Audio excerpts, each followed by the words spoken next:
Welcome to the NeuroHeir Podcast, the show for cycle breakers, parents, young adults, and helping professionals ready to understand their nervous system through a generational lens, heal what isn't theirs to carry, and consciously choose what comes next.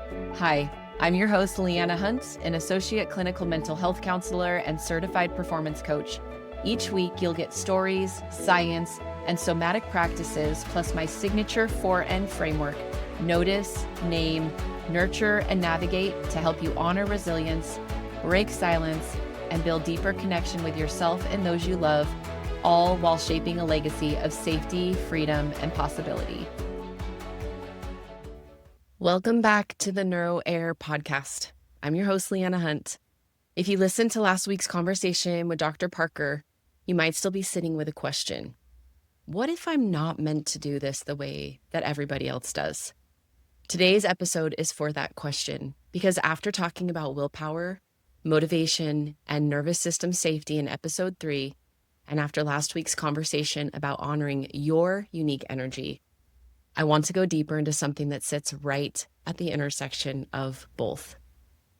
Why sustainable change has very little to do with willpower and almost everything to do with capacity, frequency, and safety. And I want to walk you through this the same way I do with my clients, just like a conversation. And I'm getting over a really bad cold, so thanks you guys for your patience. If you're wondering why my voice sounds like the way it does, that's why. Okay, so one of the first things I look at when someone comes into my office as we discuss their goals and what they want to change is what I call baseline energy. Because here's something most of us were never taught. Your nervous system actually has its own set point, a very familiar place it returns to over and over again. A baseline frequency it recognizes as your normal. And that baseline often didn't start with you. That baseline has been shaped by your childhood, your family system, the pace, the stress, all the expectations around you, what was rewarded for you, what was required, and what was safe. And then when we try to change that without accounting for that baseline, willpower can end up carrying the weight of it, and it was never designed to hold it like that. I want to explain this the way I often do in a session. And if you're younger, this might shock you, but before podcasts, Spotify or Bluetooth, the radio was all we had in the car. You'd turn the dial manually on the radio. Sometimes you would have to tune it really slowly and really carefully. You'd move from station to station, listening for what came in clearly, what was fuzzy, what was just static, and you couldn't ever force a station to come in. You tuned until your receiver matched the frequency being broadcast. Sometimes, yes, you might drive your car somewhere else to get a better signal, but you couldn't make a station come in more clearly, if that makes sense, based on the frequency that it was coming in at. Our nervous systems work the same way. Let's say your baseline nervous system frequency is like the radio station 96.5. This was the easy listening station where I grew up in San Diego. Maybe it's still that. Anyways, this baseline frequency of your nervous system is where your body naturally tunes in.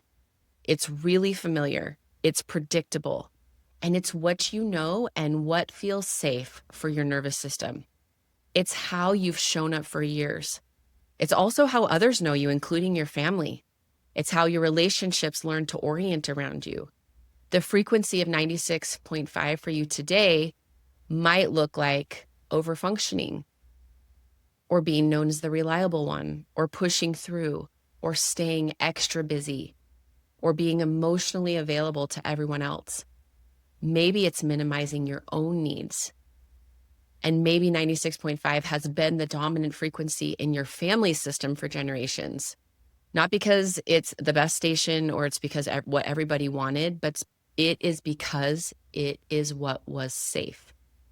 Remember that just because something feels safe, it doesn't mean it is what you want anymore. Even though it's been 96.5 for as long as you can remember, you start to see that there are more stations outside of 96.5. When my clients describe this actually happening in their own lives, it's really the process of noticing, the first N, that their own inner work is shifting something or multiple things within them. Maybe you're noticing this because of therapy. Maybe it's from coaching. Maybe it's living now on the other side of burnout for the first time in your entire life. Maybe it's been that deeper trauma work. Maybe it's been actually starting to embrace your presence in motherhood. Maybe it's healing through grief. Or maybe it's newfound wisdom in yourself and the world bigger than you. But you start to realize that there is more outside of 96.5. Like my clients, you can start to turn and tune the dial through your work and your experiences. And suddenly you feel like you aren't at 96.5 anymore. And maybe you feel like you're at 99.1. And there are new songs there. There are new ways of being. Maybe there's more rest there and more honesty.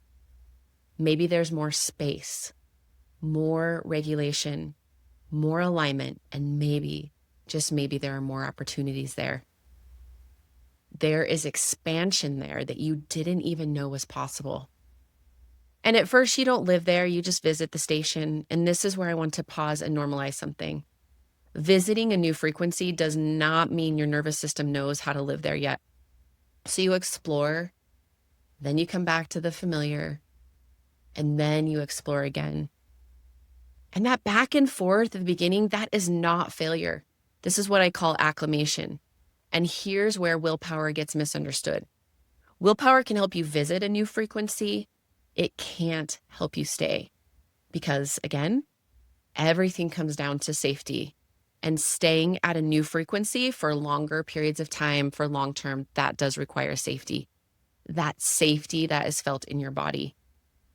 Your nervous system has to learn this new place is okay. This is allowed. Being here won't ultimately cost me connection. This place, this frequency, this energy, this won't threaten my belonging, and this won't overwhelm my system. And that learning doesn't happen through force. It happens through repetition. It happens through regulation and with so much gentleness. When we try to jump from this metaphorical 96.5 straight to 99.1 overnight with big goals, big declarations, and trying to make these big identity shifts with these absolutes, the system often panics. And not because 99.1 is bad, but because it's unfamiliar. And usually it feels unfamiliar for not just you, but it can feel unfamiliar for your entire relational system. And unfamiliar can feel safe, often before it feels expansive. Let me say that one more time. Unfamiliar can feel safe before it feels expansive. And in all my work and with my clients, this is the really real part of this. The people around you, the ones who learned how to be with you at 96.5, don't always know what to do with you at 99.1 because this new frequency, maybe your availability changes. Maybe your boundaries change. Your energy is starting to shift. Maybe your tolerance for old patterns decreases.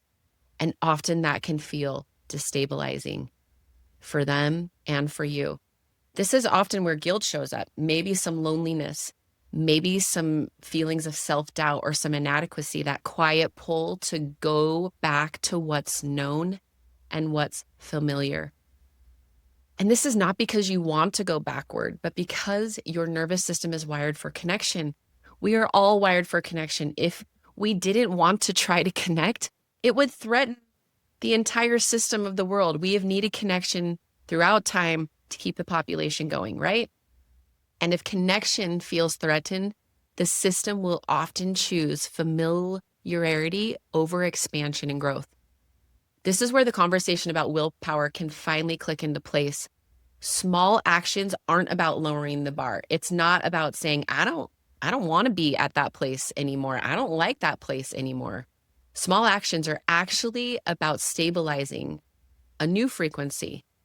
Think of them like micro adjustments to the dial, not taking dramatic leaps, just enough tuning so the signal comes in a little clearer each time.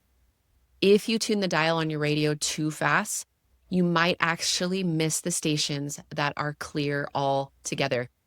And a lot of you that have cars and older cars, I want you to try this out. Like, just sit for a minute and experience tuning the dial on, it's tuning and turning, right? So when I say turning, because most cars actually have a dial, maybe your car has a button, but we're turning the dial and tuning into the station. Just experiment with it and experience the different stations. Notice where they're static, just because it might help make this all make more sense. So if you tune too fast, again, you might miss the stations that are clear altogether.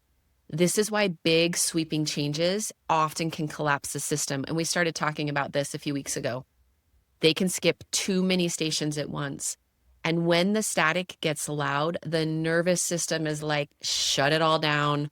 Forget this. We're not going to change. We can't do this. We're going to go back to what we know, which again is that metaphorical 96.5.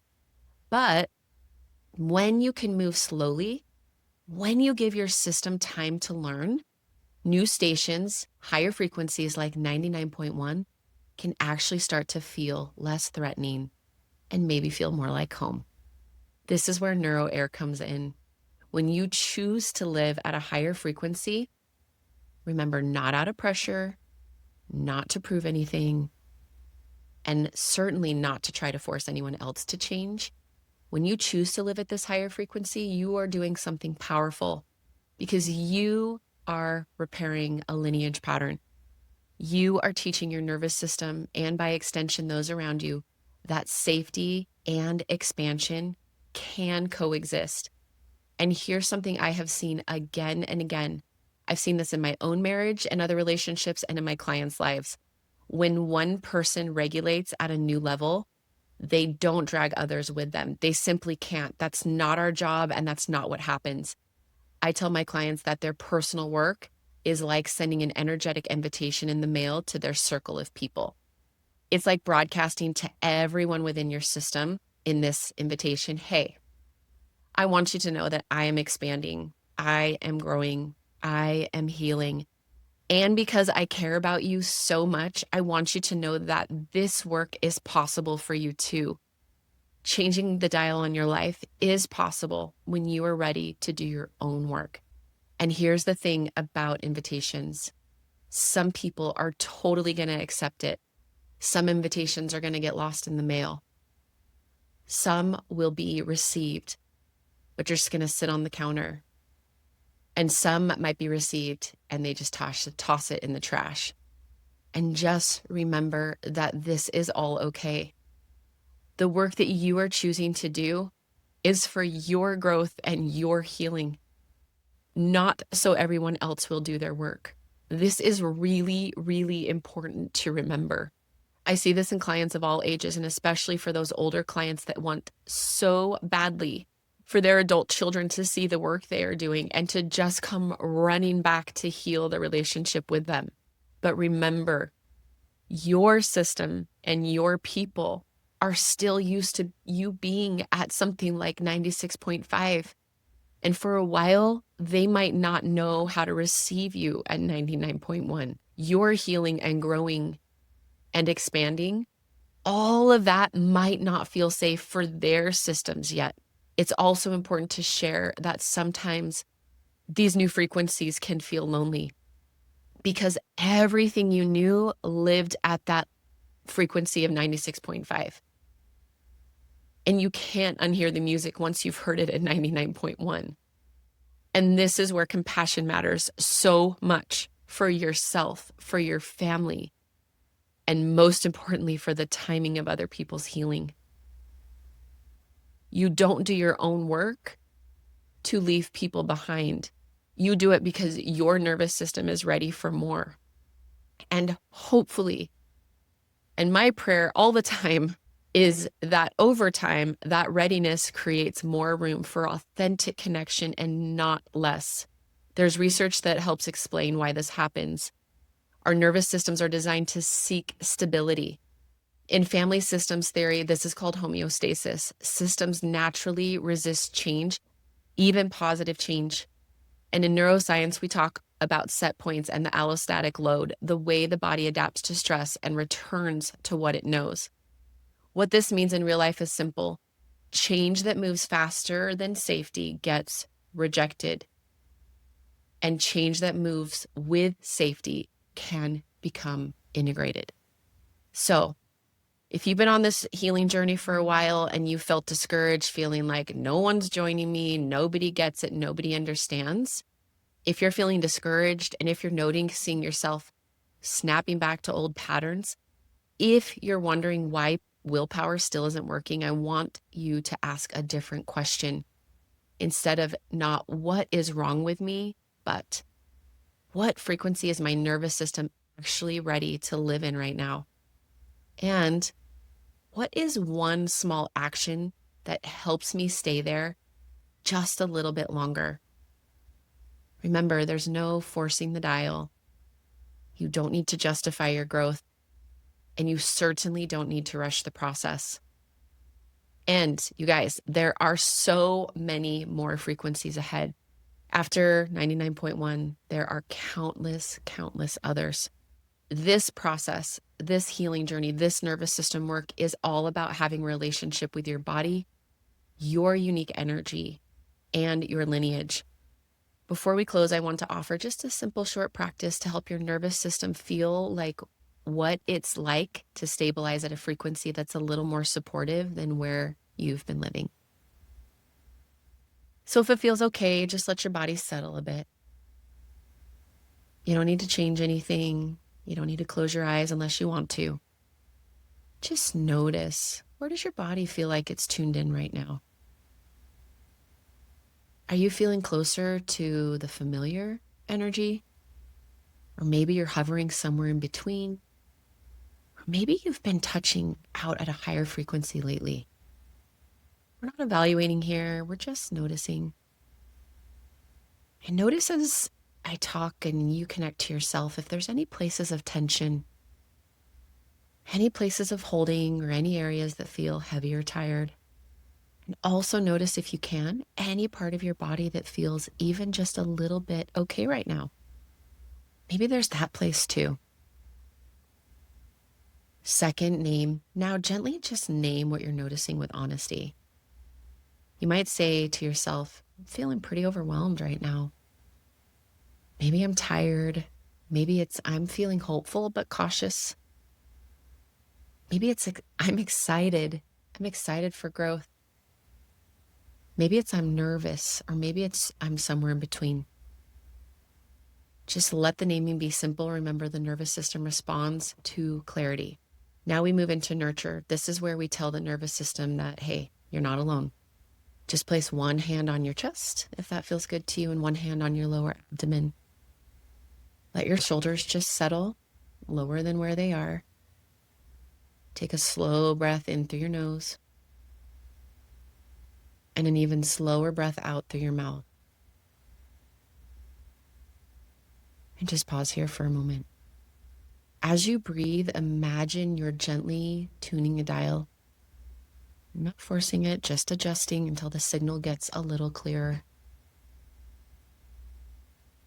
You're just stabilizing where you are. And if it feels supportive, silently say to yourself or out loud, my body is learning. I am allowed to grow at a pace that feels safe. And lastly, navigate. From this softer place, I want to invite you to consider one question. Not for the entire year of 2026, not for your future self, just for this next little while. What is one small action that helps me stay at a supportive frequency without having to force anything, prove anything, or abandon myself? And this can be really simple. Maybe it's just stepping outside for 5 minutes to breathe. Maybe it's going to drink a cool glass of water. Maybe it's saying no to one thing this week. Maybe it's going to bed 10 minutes earlier. Or maybe it's placing a boundary where you usually override yourself. Or maybe it's choosing to rest without having to explain it. Let that action or actions just be an invitation. Notice how your body responds when you imagine doing that one thing. If your system gets all tight and tense, maybe that step's too big for now. And if your system softens even just a little bit, could that be enough?